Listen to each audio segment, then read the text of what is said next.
Bida na naman po ang watawat ng Pilipinas ngayong ipinagdiriwang natin ang Araw ng Kalayaan. Pero alam naman kaya ng mga kababayan natin ang mga sinisimbolo ng watawat?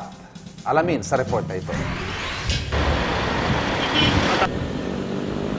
Ang watawat ng Pilipinas ang sinasabing pinakasimbolo ng ating kalayaan. Tuwing iwinawagayway natin ito, ating ipinagmamalaki ang tagumpay ng ating mga bayaning nagbuwis ng buhay para makawala tayo sa mga mananakop. Pero alam ba natin ng buong puso ang mga simbolo sa ating watawat? Katarungan, kalayaan at katipunan. Yung araw naman, kagitingan. Hindi ko alam, sir. Paglaya doon sa mga taga-ibang bansa, sasakop sana sa atin. Ang tatlong gintong bituin sumisimbolo sa tatlong pangunahing pulo sa bansa, ang Luzon, Visayas at Mindanao. At ang araw sa gitna, simbolo naman ng pagkakaisa, demokrasya at soberanya. May 8 sinag ang araw na kumakatawan sa 8 lalawigan na nagpasimuno ng pag-aaklas laban sa mga Kastila. Ito ang Maynila, Cavite, Bulacan, Pampanga, Nueva Ecija, Tarlac, Laguna at Batangas.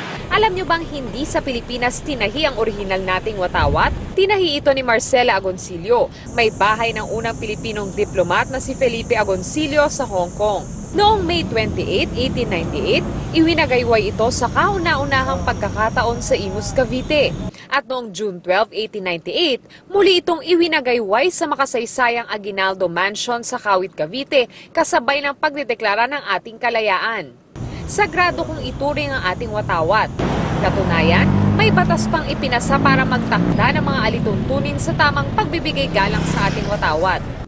Noong July 2011, kumalat sa internet ang litrato ng isang 12 anyos na babaeng may bitbit na kahoy na may nakasabit na watawat. Dala ito ng bata sa kasagsagan ng bagyo at baha. Marami ang humanga sa ipinamalas ni Janela ng pagpapahalaga sa ating watawat, kahit pa inanod na ng baha ang kanilang bahay. Kinalaunay, pinarangalan si Janela ng National Historical Commission at maging ni Pangulong Aquino.